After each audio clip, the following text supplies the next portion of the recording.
सा वो आज यीशु एक सा। खुदावन आज कोई भी इस वचन को सुन के सेम ना रहे। हाथों को उठाओ, चाहे आप पास्टर हैं, बिलीवर हैं, वर्ड सबके लिए सेम है। वो किसी का पक्षपात नहीं करता। आप तौबा करेंगे, आप परमेश्वर के स्पर्श को देखेंगे। उठाओ अपने हाथों को। अंधे देखे, गूंगे बोले, पापी आए, पाप धोले। अंधे देखे, गूंगे बोले, पापी आए, पाप धोले। लहू की बूंदे शहनशाही का ताज है। यीशु एक सा कल के एक सा वो आज। खुदावन तेरा आत्मा आज वचनों को अनॉइंट करे इन जीसस नेम, आमीन। ऊंचा ये आशीष हमारी।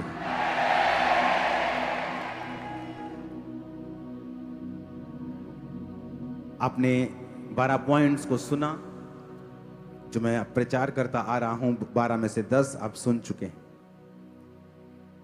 जो आपकी कैपेसिटी को बढ़ाते हैं, आपकी लाइफ को सेम नहीं रहने देते।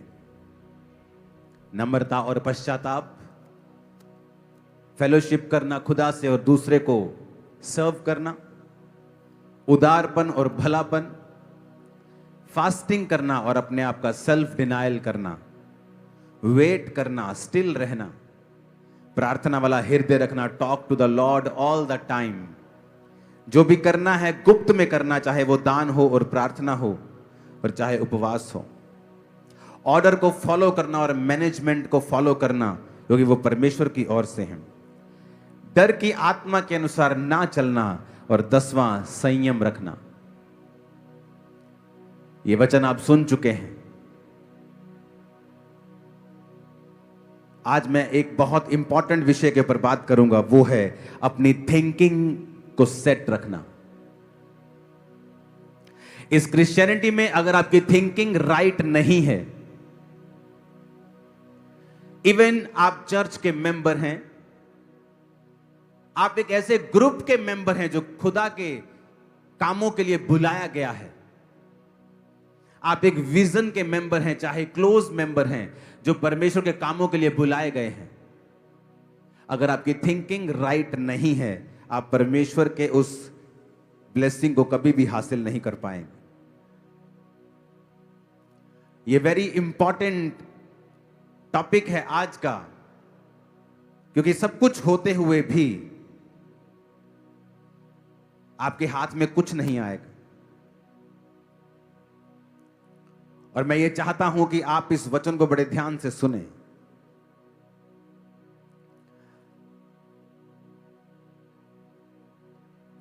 हालेलुया। अपने पड़ोसी को बोलो, ध्यान से सुन, क्योंकि तेरी जिंदगी सेम नहीं रहने वाली है। आमीन। अब वचन ये कहता है कि परमेश्वर का दास मूसा जब परमेश्वर के लोगों को लेके जा रहा था, तो परमेश्वर के दास को परमेश्वर की आत्मा की अगुवाई के द्वारा यह मालूम होता है कि हम जिस देश में जा रहे हैं उस देश में हम लोगों को भेजेंगे और वहां का भेद हम पाएंगे। गिनती की पुस्तक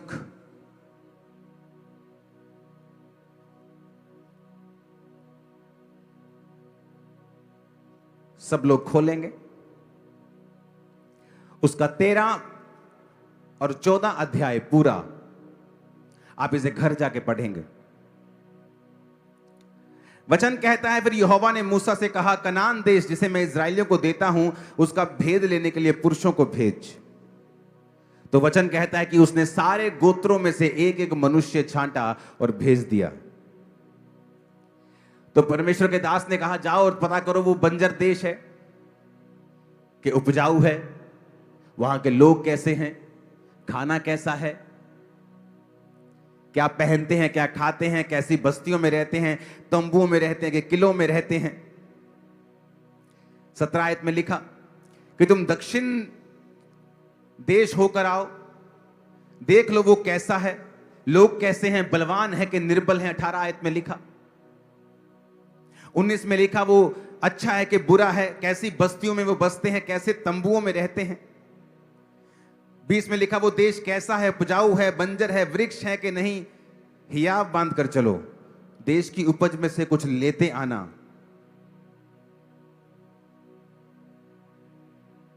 हालेलुया।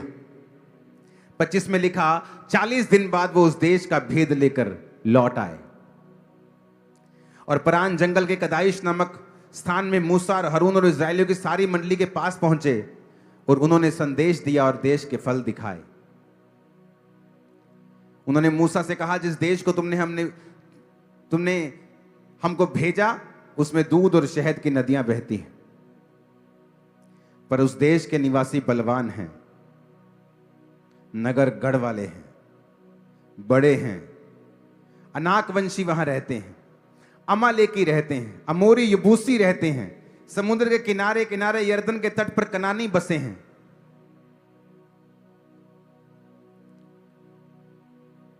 बारह लोग देखने के लिए जाते हैं, कहते परमेश्वर ने कहा था कि मैं तुम्हें दूध और शहद की नदियां दूंगा। बात तो सही है, यहां पर दूध और शहद की नदियां तो बह रही हैं, पर कहता है ये नहीं, परमेश्वर ने बताया कि यहां के लोग बड़े बलवान हैं, वेरी पावरफुल। अगर आप आगे अध्याय में पढ़ेंगे तो उसने कहा है कि हम उनके सामने टिड्डियां लगते हैं। 33 आयत में लिखा, वहां पर हमने नपीलों को, नपीली जाति वाले नाकवंशियों को देखा, हम उनकी दृष्टि में उनके सामने टिड्डे के समान दिखाई देते हैं। जब ये नेगेटिव न्यूज लोगों के सामने बोली जा रही थी,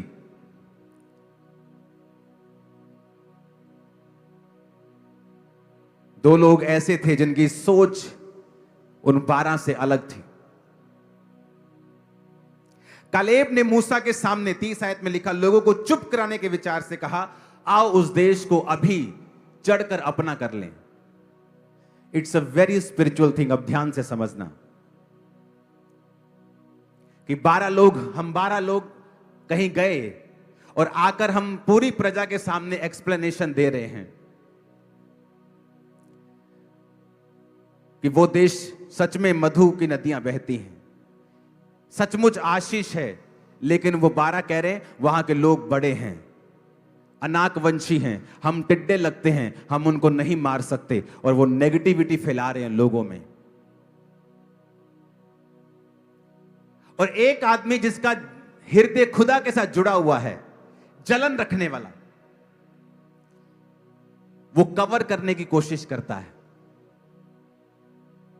कहता आओ उस देश को चढ़ के अभी अपना कर लें।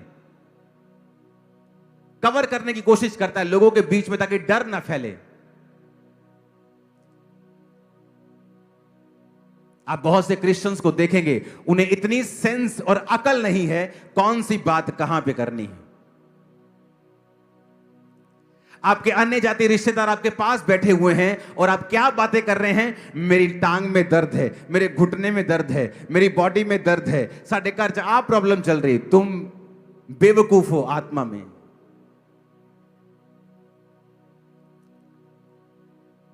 परमेश्वर ने कहा था वहां दूध और शहद की नदियां बहती हैं। जब तुमने इतना ही देख लिया था तो विश्वास करते कि प्रभु ने सच कहा था। अगर उसने सच कहा है दूध शहद की नदियां बहती हैं, तो जो हमें मिस्र के राजा के पंजे से छुड़ा लाया है वो इन राजाओं को भी हमारे हाथ में कर देगा। पर नहीं, उनका विश्वास कमजोर था, इतनी नेगेटिव थिंकिंग थी, कौन सी बात कहां पे करनी है। बहुत से क्रिश्चियन लोगों को सेंस और अकल बिल्कुल नहीं है। जब उनके घर में कोई मर जाता है, प्रभु के पास चला जाता है, उनके वर्ड देखो, आपको मालूम हो जाएगा उस घर में असली क्रिश्चियन हैं कि नाम के क्रिश्चियन हैं। हाय रब्बा तू ऐसा क्यों कर देता, हाय रब्बा तेनू नजर नहीं आया ये छोटा सी या छोटी सी, तुम क्रिश्चियन नहीं हो। तुम्हें नहीं पता तुम्हारे मुंह से क्या निकलना चाहिए, तुम्हें नहीं पता तुम लोगों के बीच में क्या मैसेज दे रहे हो। एक अनक से भरा हुआ आदमी जवान बोला, कालेब आओ मूसा, हम उसको लड़के अभी अपना कर लेते हैं। कवर करने के चक्कर में कि लोगों के बीच में उसने कवर किया कि ऐसा नहीं है। लेकिन बाइबल कहती जैसे ही लोगों ने नेगेटिव न्यूज सुनी, सारे मूसा पे और हारून पर पत्थरवाह करने का विचार करने लगे। मूसा और हारून लोगों के सामने दंडवत करके कहते, रुको, परमेश्वर पर विश्वास करो। अगर उसने हमें यहां तक बुला दिया है, भेज दिया है, तो आगे भी वो हमारा ख्याल रखेगा। बाइबल कहती परमेश्वर ने मूसा से बात की और कहा, मैं इन लोगों से नाराज हूं। क्या इनको विश्वास नहीं कि जो परमेश्वर मिस्र के राजा से इन्हें छुड़ा सकता है, समुद्र दो भाग कर सकता है, एक ही टाइम में राजा को समुद्र के बीच में गिराकर सेना समेत मार सकता है, क्या मैं इनको वो नगर ना दूंगा? वो बड़े बड़े जायंट जिनसे ये डर रहे हैं, क्या मैं उनको इनके हाथ में ना कर दूंगा? सोच सोच, बिलीव सिस्टम। ये इतना पावरफुल है बिलीव सिस्टम कि आप बाहर से कैसे भी अपीयरेंस में हो, मेरा बिलीव सिस्टम क्या था कि मेरा परमेश्वर मुझे देगा, मैं उसकी सेवा करूंगा। वो हील करे ना करे, वो मेरा परमेश्वर है। मेरा बिलीव सिस्टम जैसा था, मेरी सोच तो अंदर किसी ने देखी नहीं थी, लेकिन जैसा मेरा बिलीव सिस्टम था, प्रभु ने वैसे लोग मुझे दिए, वैसी आशीष मुझे दी, वैसा परिवार मुझे दिया। मेरा बिलीव सिस्टम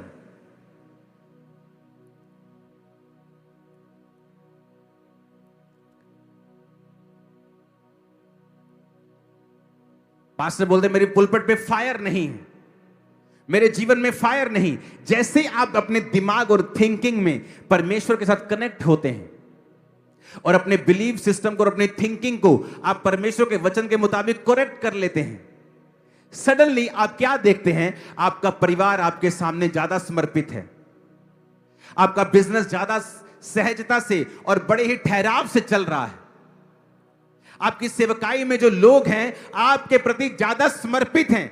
आपने कुछ नहीं कहा, आपने कोई सरमन नहीं दिया मेरे अधीन रहो, आपने नहीं कहा मुझे प्यार करो, पर आप देखते हैं लोग आपसे प्यार करते हैं, वो लोग आपके अधीन हैं, लोग अपना जीवन छोड़ के आपके यहां पर सेवा करने के लिए आ चुके हैं। रीजन क्या? क्योंकि जैसा आप खुदा के सामने हैं वैसे लोग आपके सामने। Believe system, believe system.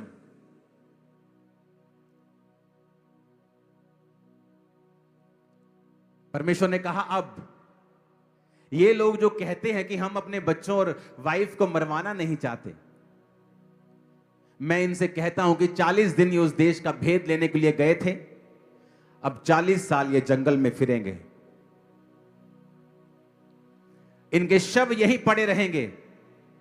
और जिन दो लोगों ने, कालेब और यहोशू ने विश्वास किया है कि मैं वो देश इन्हें दे सकता हूं, वही दो लोग होंगे जो कनान में प्रवेश करेंगे।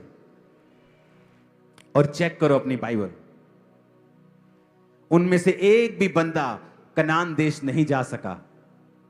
40 साल वो उस जंगल में फिरते रहे, व्यभिचार में मरे, मूर्ति पूजा में मरे, दासों के खिलाफ कुड़कुड़ाने पर मरे, लेकिन जो आगे पहुंचा वो सिर्फ कालेब था और यहोशू था। Belief system. थिंकिंग, सोच कैसी है आपकी परमेश्वर के लिए। जब लोग नेगेटिव बातें बोल रहे थे, उन्होंने कहा चला अभी लड़ते चल के, अभी चलते चलो। कवरिंग, परमेश्वर के लिए खड़े रहना। मैं 2018 से चर्च आ रहा था, मेरी 2019 में शादी हुई, फिर बेबीज नहीं हो रहे थे। मेरी वाइफ मुझे कहती थी तेरा परमेश्वर कुछ नहीं का, तू भी कुछ नहीं का। मैं श्रापित हो रहा था, मैंने छाड़ दे। पर बिलीफ सिस्टम, थिंकिंग, परमेश्वर देगा। अगर उसको दे सकता है, उसको दे सकता है, मुझे भी दे सकता है। बिलीफ सिस्टम, सोच।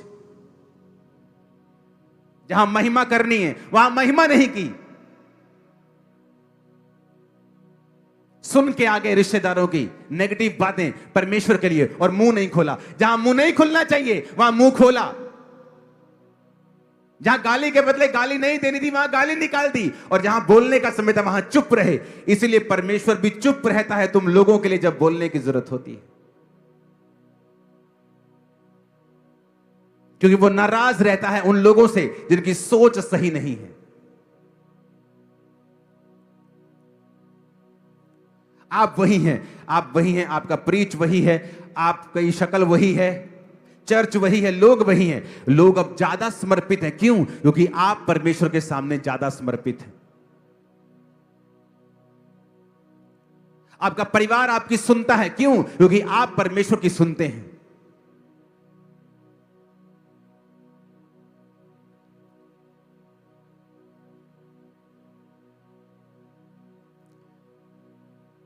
मैं मैरिज नहीं करना चाहता था। मैं सोचा था मैरिज करके मैं फंस जाऊंगा,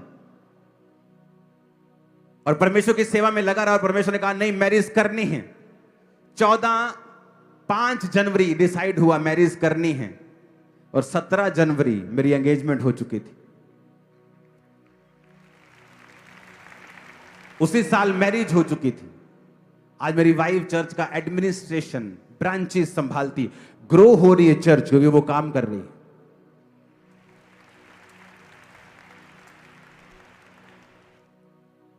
इंटरनेशनल वुमेन डे की आपको बधाई हो, मेरी वाइफ को और आपको सबको, मेरी बहनों को।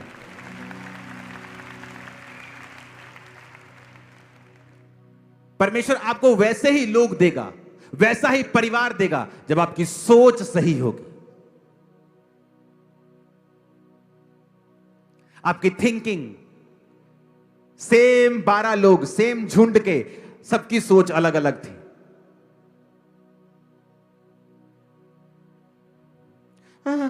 ठीक है, लेकिन मैं टाइट थे विश्वास नहीं करता। आपकी सोच अलग है, इसीलिए परमेश्वर चुप रहता है कई बार। सेम थिंकिंग, मूसा ने कहा जाओ और भेद लो। इसलिए नहीं कि हम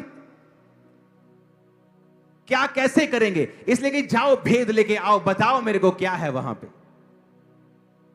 परमेश्वर ने वो हमारे हाथ में कर दिया है, हम जाएंगे और वो गिर जाएंगे। पर सोच नहीं, ये नहीं होगा, नहीं नहीं ये बीमारी नहीं जाएगी, नहीं नहीं चर्च क्या कर लेगा, तुम्हें काम ये कर, वो करना पड़ेगा, ये कर, चर्च क्या, परमेश्वर क्या कर लेगा। सोच किसके सामने महिमा करनी है, किसके सामने प्रभु को कवर करना है, किसके सामने लड़ना है, किसके सामने चुप करना है, सब कुछ गड़बड़ की हुई है।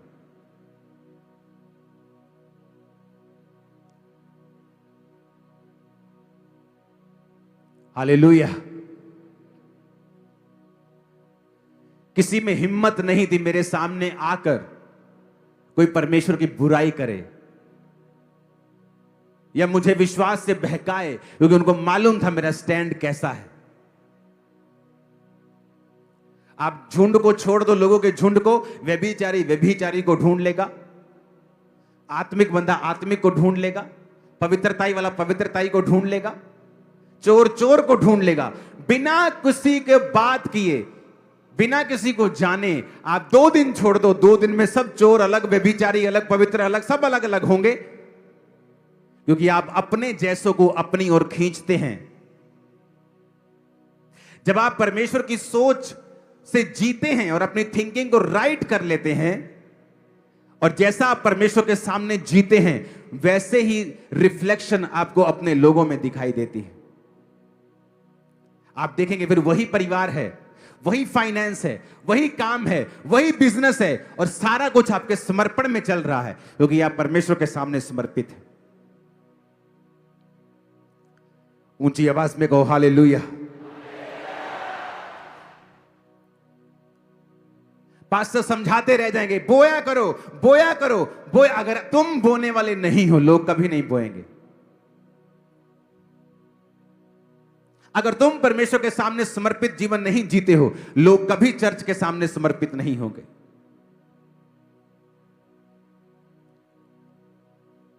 अपने पड़ोसी को बोलो, अपनी सोच,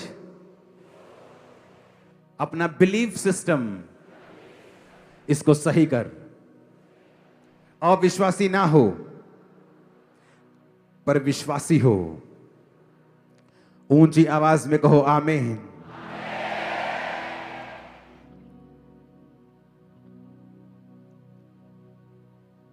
फिर से बोलो अपने पड़ोसी को, सोच सही कर, थिंकिंग सही कर, अपने मन को काबू में रख,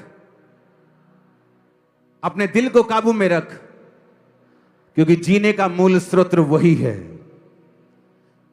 आमीन बोलो ऊंची आवाज में। आपकी थिंकिंग, बिलीफ सिस्टम क्या है? कितना बड़ा समझते हैं आप परमेश्वर को? क्या सोचते हैं वो आपके लिए क्या करेगा?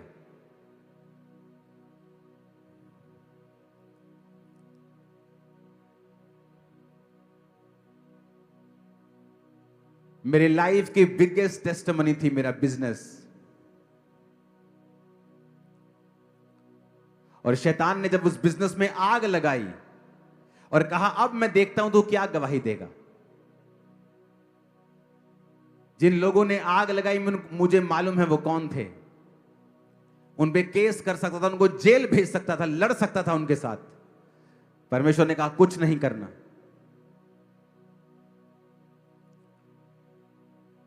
और जब मेरी मैरिज हुई, मेरी वाइफ उन्हीं लोगों में से है, उसी जाति में से है। परमेश्वर ने मेरी लाइफ के सबसे कड़वे अनुभव को सबसे बेस्ट और सबसे मीठे अनुभव में बदल दिया जब मैंने अपना थिंकिंग सही रखा। बिलीफ सिस्टम, थिंकिंग क्या है मेरी? क्या मैं विश्वास करता हूं कि उस आग में भी, उस परीक्षा में भी क्या परमेश्वर मेरे संग हैं और सब बातें मिलकर भलाई को पैदा कर रही हैं? Belief system. यहां पे गड़बड़ होती है जब आप झुंड में रह के भी आशीष नहीं पा पाते हो। बिलीफ सिस्टम,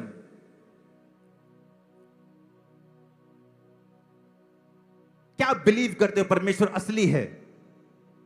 तो कहां है आपका बोना? कहां है आपकी प्रेयर? कहां है आपका डिसिप्लिन जो परमेश्वर चाहता है आप अपनी लाइफ में रखो? आप डिसिप्लिन नहीं हो, आप जितने मर्जी गिफ्टेड हो, आप गिर जाओगे।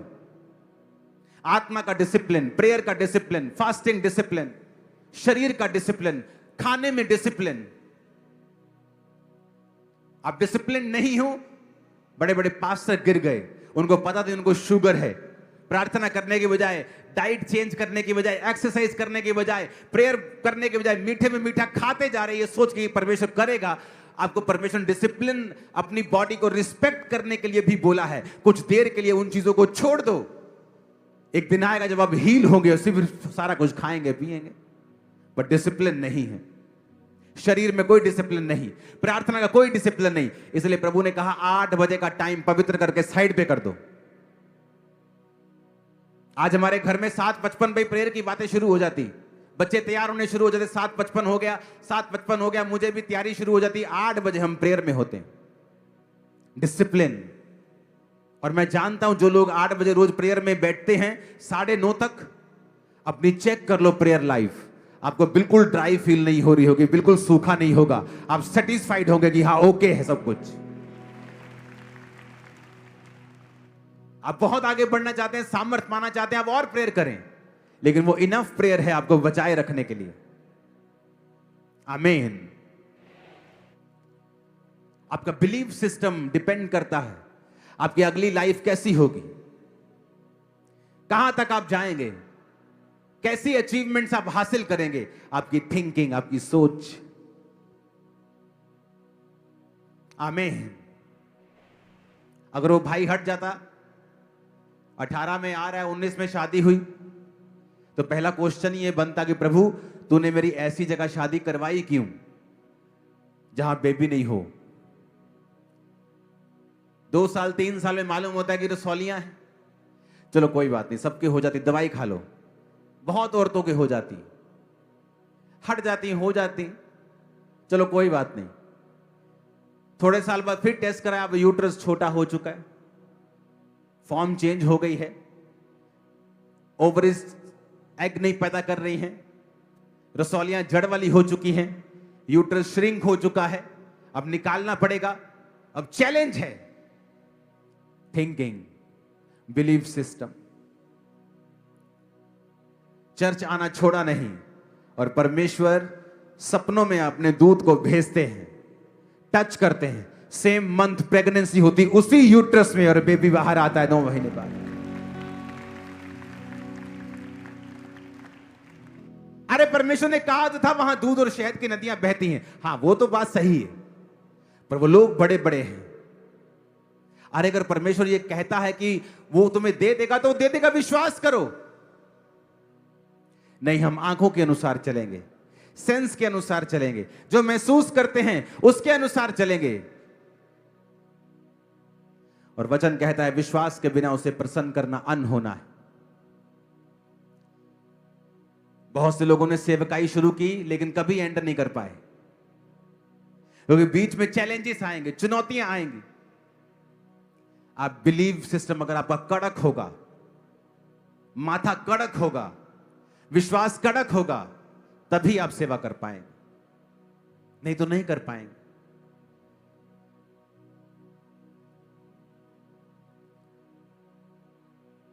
कहां थी सेंस उन 10 लोगों की? उन्होंने ये नहीं सोचा कि हम लोगों के सामने ये बातें कह रहे हैं, लोगों का विश्वास हिल जाएगा।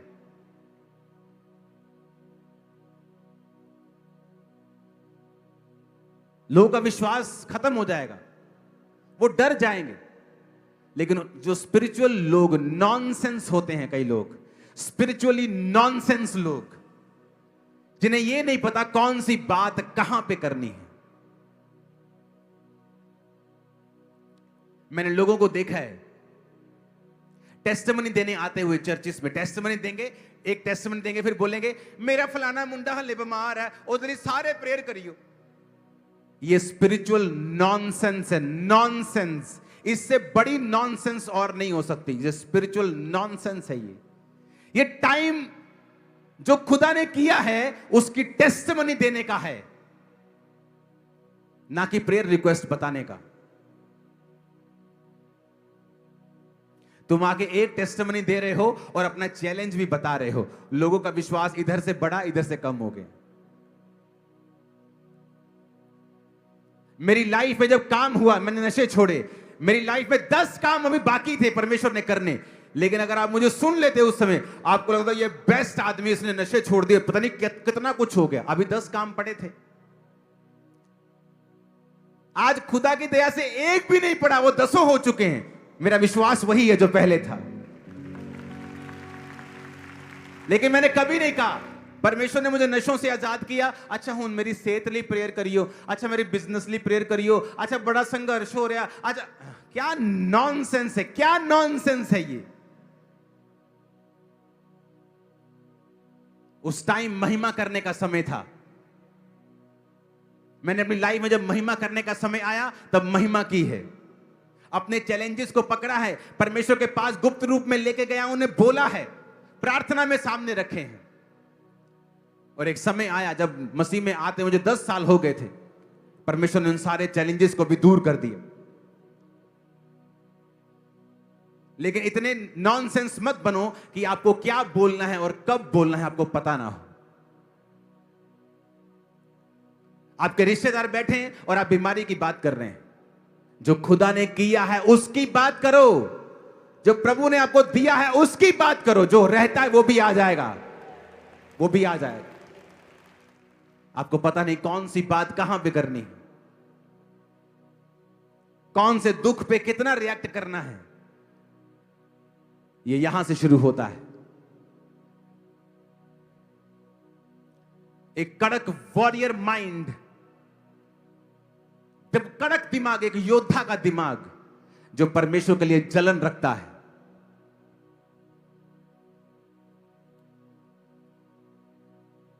जलन रखता है जो परमेश्वर के लिए।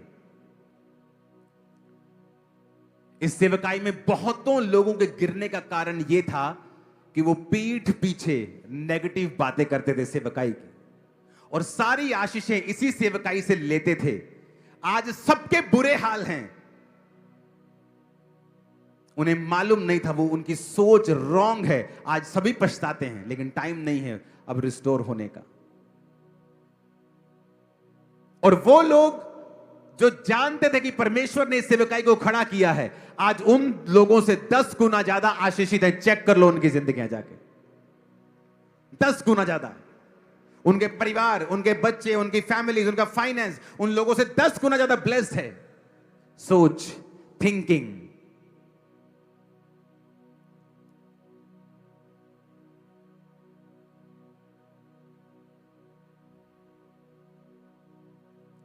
हालेलुया।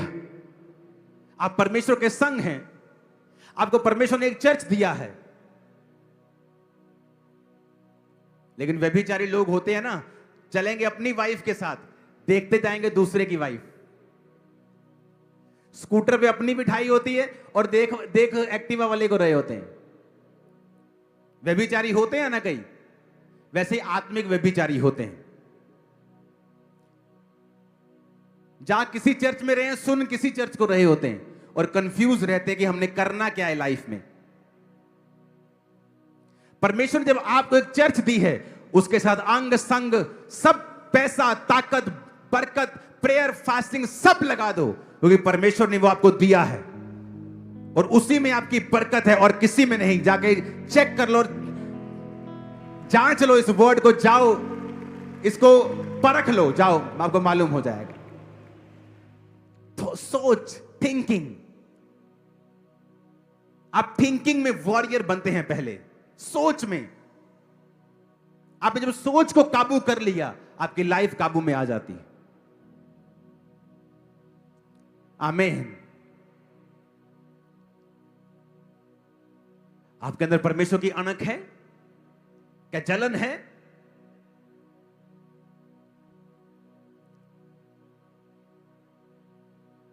आपके दुश्मन हमेशा आपसे शर्मिंदा क्यों रहते हैं?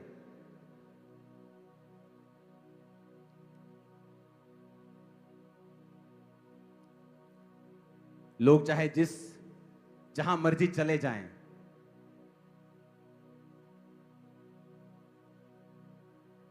जीसस क्राइस्ट राजाओं का राजा है हमारा। वो हमारा महान्यायी है। उसका हाथ हमारे सिर के ऊपर है और बड़ा वाला हाथ है, छोटे वाला नहीं। आपके अंदर परमेश्वर की अणक होनी चाहिए। हालेलुया।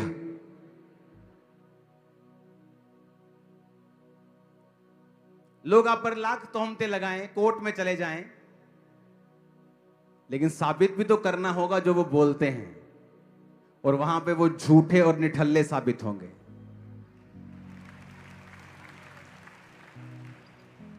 आमीन।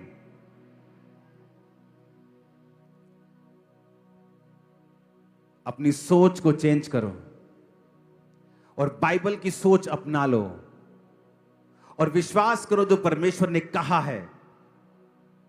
वो देखने में इम्पॉसिबल लग सकता है, सोचने में असंभव लग सकता है, लेकिन है नहीं। विश्वास करना परमेश्वर के ऊपर। उसको आदत है वहां से रास्ता निकालने की जहां कोई रास्ता नहीं। उसको आदत है समुद्र में दो भाग करने की और रेगिस्तान में नदियां बहाने की। आपको जस्ट अपना बिलीफ सिस्टम जो है वो सेट करना है, कड़क करना है, इसको जलन रखनी है परमेश्वर के लिए और खड़े रहना है परमेश्वर के लिए। लाइफ सेम कभी नहीं होगी। यीशु मसीह के नाम में आमीन। ऊंचा चाहिए चर्च।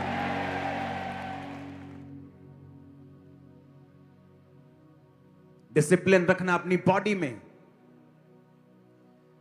स्पिरिट में, प्रेयर में, अपनी डाइट में। और यह भी इंपॉर्टेंट है आप लोगों के लिए। इन 12 पॉइंट्स के ऊपर जो पॉइंट नहीं है वो है मेजर क्वालिफिकेशन। इन 12 पॉइंट्स के साथ वो है पवित्रताई। अगर आपकी लाइफ में पवित्रताई नहीं है, इन 12 पॉइंट्स को आप कुछ नहीं कर पाओगे। आप कुछ भी करोगे, आप बोओगे, आप प्रेयर करोगे, आप फास्टिंग करोगे, कुछ भी आपका कबूल नहीं होगा अगर आप पवित्रताई में नहीं है तो। अगर आप पवित्रताई में नहीं हैं, आपकी लाइफ का ये कोई भी पॉइंट आप कुछ भी कर लें, कबूल नहीं होगा। कोई भी बिना पवित्रताई के परमेश्वर को नहीं देख सकता है। बिना पवित्रताई के आपकी लाइफ पर अटैक्स होंगे। प्रेयर लाइफ काम नहीं आएगी अगर आप पवित्रताई में नहीं है तो। अगर आप पवित्रताई की जिंदगी नहीं जीते हैं तो शैतान आपके हर हिस्से के ऊपर अटैक करेगा। ले हैंड भी काम नहीं आएगा, वचन भी काम नहीं आएगा, कुछ काम नहीं आएगा। बोलते रहोगे, डिक्लेयर करते रहोगे, जब तक आप पवित्रताई के जीवन को अपनाते नहीं हो। इसीलिए पवित्रताई एक गुण है, पवित्रताई सबके पास नहीं है। शैतान के लोग प्यार करते हैं एक दूसरे से। दुष्ट आत्मा जब एक निकलती है और व्यक्ति काबिल नहीं रहता तो साथ लेके आती है, क्योंकि एक दूसरे से प्यार करते हैं। शैतानी आत्माएं,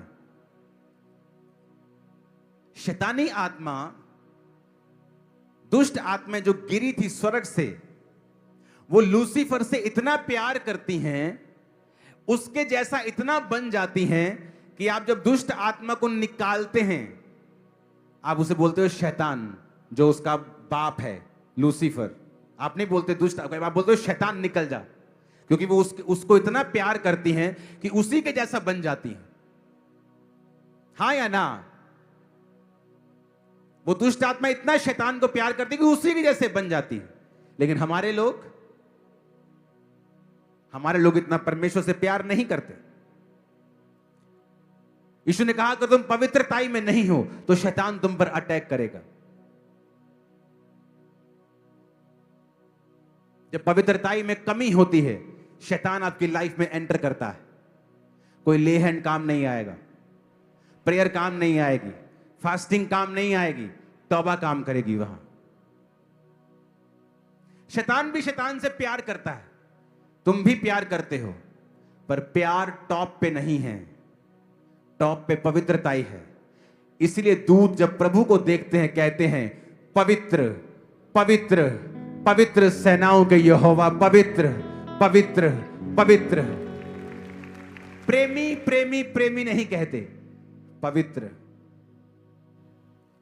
क्योंकि प्रेम भी पवित्रताई से निकलता है जब वो परमेश्वर की ओर से होता है। और वो प्रेम जो अपवित्रताई से पैदा होता है वो शैतानी है। हालेलुया। अगर आप अपने हस्बैंड अपनी वाइफ के साथ नहीं हैं तो आप पवित्रताई में नहीं। अगर आप अपनी वाइफ से दूर हैं तो भी आप पवित्रताई में नहीं हैं, क्योंकि वचन कहता है आप तुम दोनों एक मन हो, एक तन हो। बहुतों जोड़ियों ने अपने स्पाउस को व्यभिचार में गिराया है जब उन्होंने अब उसका साथ नहीं निभाया। यह गहरी बात मैं आपसे कह रहा हूं। एक औरत आके मुझसे कहती है, मेरा हस्बैंड 60 साल का है, अभी भी मेरे साथ रहना चाहता है, वो चाहता मैं उतना रवा, मैं उतना सोमा है, मैं की करा। ये बात मुझे कहनी पड़ रही, डीप बात है। मैंने कहा अगर वो चाहता है तो तुम्हें पता है तुम्हारा शरीर तुम्हारा अपना नहीं है। वचन कहता है ये तुम्हारे पति का है और तुम्हारे पति का शरीर उसका पति का नहीं बल्कि तुम्हारा है, तुम दोनों एक हो। कहती नहीं नहीं नहीं, ये तो ना शरीरिक गाल लाए थे। थोड़े दिनों में उसका पति उसी गांव के एक लड़की के साथ भाग गया अपने घर से। मैंने कहा अब बताओ क्या हुआ? तुमने गिराया अपने पति को, तुम हो असली इसके पीछे की कारण। क्योंकि परमेश्वर ने कहा है जो पति पत्नी हैं प्रार्थना के अलावा और किसी बात के लिए अलग अलग ना हो।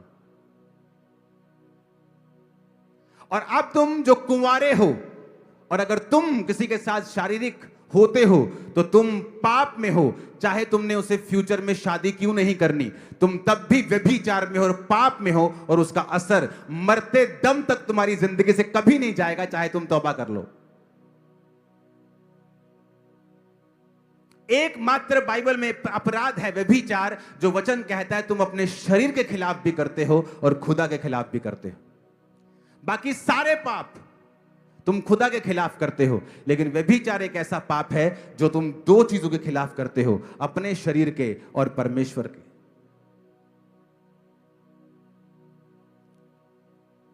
जब पवित्रता लाइफ में नहीं होगी आप खोखले होंगे,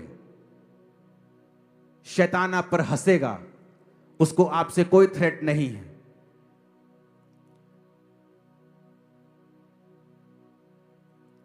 हालेलुया, हालेलुया। अपने पड़ोसी को बोलो पवित्रताई के बिना कोई भी परमेश्वर को नहीं देख सकता। मेरी लाइफ में मैंने जितना यूथ देखा है 50% यूथ व्यभिचार के कारण गिरा है, क्योंकि उनको नहीं पता फ्यूचर में उनके लिए क्या रखा हुआ था। 25% कुड़कुड़ाने के कारण गिरा है, परमेश्वर के खिलाफ, उसके दासों के खिलाफ, मैनेजमेंट के खिलाफ।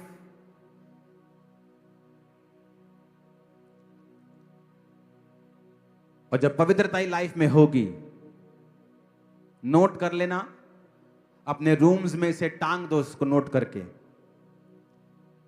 आपकी लाइफ का बड़े से बड़ा अटैक, बड़ी से बड़ी लानत, बड़ी से बड़ी बीमारी, चुनौती पवित्रताई में रहने के कारण कुछ ही सालों और महीनों में सदा के लिए खत्म हो जाएगी। कुछ भी हो, शैतान का अटैक हो, बीमारी का हो, गरीबी का हो, डिप्रेशन का हो, मैरिटल अटैक हो, फैमिली अटैक हो, एक्सीडेंट हो, इमोशनल प्रॉब्लम हो, एनी ट्रबल, जिस दिन आप फैसला कर लेंगे पवित्रताई में जीने का। मैं प्रभु में जिया हूं, 19 साल का था मैं जवान जब परमेश्वर में आया, और जैसा मेरा लाइफ स्टाइल था, सबसे ज्यादा मैं व्यभिचार में गिर सकता था, क्योंकि जितनी लड़कियां मेरे आसपास थी, लेकिन उनसे बचा रह के मैंने अपने शरीर के साथ भी किसी भी तरह का कोई पाप नहीं किया। जो आज व्यभिचार में फंसते हैं, कोई बोला मैं लड़की के साथ नहीं हूं, अगर तुम सेल्फ सेक्स में हो तो भी तुम व्यभिचार में हो, तो भी तुम व्यभिचार में हो। तुम अपने शरीर का आदर नहीं कर रहे हो, और इसीलिए आज लोग बीमार हैं ज्यादा, क्योंकि आपका फोन आपके लिए सबसे बड़ी बीमारी बन चुका है। इसमें नंगी औरतें, नंगे आदमी आपको झट मिल जाएंगे, आपको किसी पॉर्न साइट पे जाने की जरूरत नहीं, जस्ट सोशल मीडिया के खोलना शुरू कर दो, आपको मिल जाएंगे। मैंने, मेरी वाइफ ने फैसला किया हम अपने फोन से दूर रहेंगे, हम अब फोन पे नहीं रहते हैं।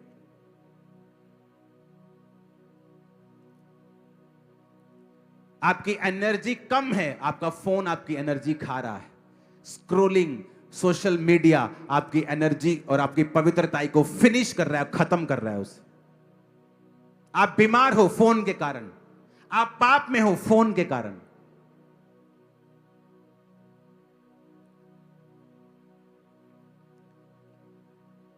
जिस दिन आप पवित्रताई के गुण को अपना लेंगे, जाओ चैलेंज करता हूं, अपनी चुनौतियां लिख के रख लो, लिख के, समझ के, बोल के नहीं, सोच के नहीं रखनी, लिख के। मेरी लाइफ की सबसे बड़ी चुनौती क्या है? जाओ, एक भी चुनौती रह गई तो आ जाना, एक भी रह गई तो, एक भी, सब खत्म हो। सिर्फ पवित्रताई, सिर्फ पवित्रताई जिस दिन आपने शुरू कर दी।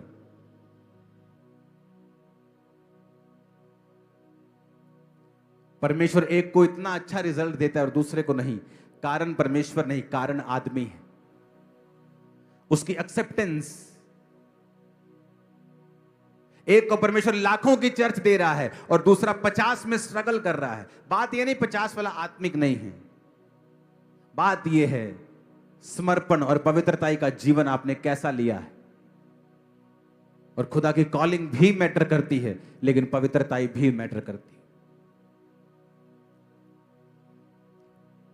हालेलुया। ये पॉइंट्स प्लस पवित्रताई, दोबारा सुनो इनको। जिस दिन इन्हें अपना लोगे, आपकी 90% प्रेयर पॉइंट्स आपके कैंसिल हो जाएंगे अगले 6 महीने में। आप हो, प्रॉब्लम क्या है? आप रात को अपने फोन पे हो, आपको नंगी लड़कियां दिखाई दे रही हैं, आप व्यभिचार कर करके आप सो गए। सुबह आपके फाइनेंस पे अटैक हो रहा है, आपको थोड़ी पता है वो अटैक कहां से आया। आपको लगता है मेरा पार्टनर मुझसे धोखा दे रहा है। भाई वो आपका व्यभिचार है जो आपकी लाइफ के ऊपर अटैक कर रहा है। रात को उसने आपको बहकाया क्योंकि शैतान आपके जीवन में एंटर करना चाहता था, वो कर नहीं पा रहा था। उसको कोई कारण चाहिए आपकी लाइफ में एंट्री मारने का, आपने उसको एंट्री मारने की जगह दी। अब सुबह उसने आपकी मम्मी पे अटैक कर दिया, उसने आपके पापा पे अटैक कर दिया। अब आप आ रही हैं, पापा जी मेरे पापा लिए प्रेयर करिए, उन्होंने बड़ी प्रॉब्लम। आप अपना नहीं बता रहे हो आप क्या हो। आप मौका देते हो शैतान को कि वो आपकी लाइफ पे अटैक करे। और पवित्रताई एक हेज है, पवित्रताई एक शील्ड है, पवित्रताई एक ढाल है जो आपकी लाइफ को शैतान के अटैक से सुरक्षित रखती है। पवित्रताई एक ऐसा हथियार है, जिस दिन आप जीना शुरू कर दोगे, मैं फिर कह रहा हूं, आपकी लाइफ की बिगेस्ट प्रॉब्लम फिनिश हो जाएगी एक दिन।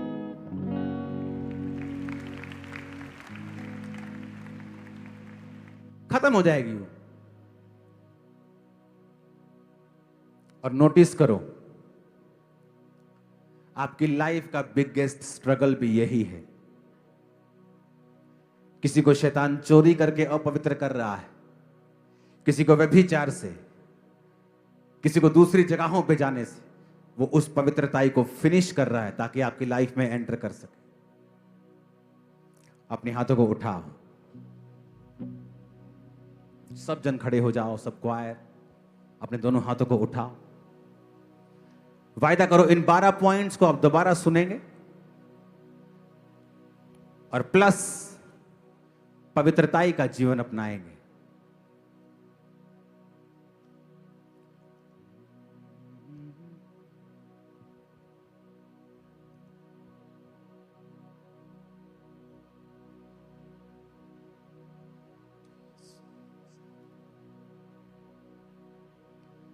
कहो मैं 12 पॉइंट्स को सुनूंगा, मानूंगा, मानूंगी और पवित्रताई को अपनाऊंगा।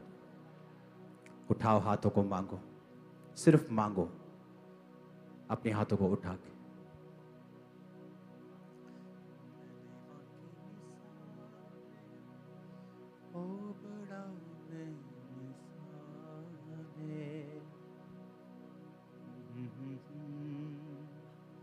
आज सारा ये सुदा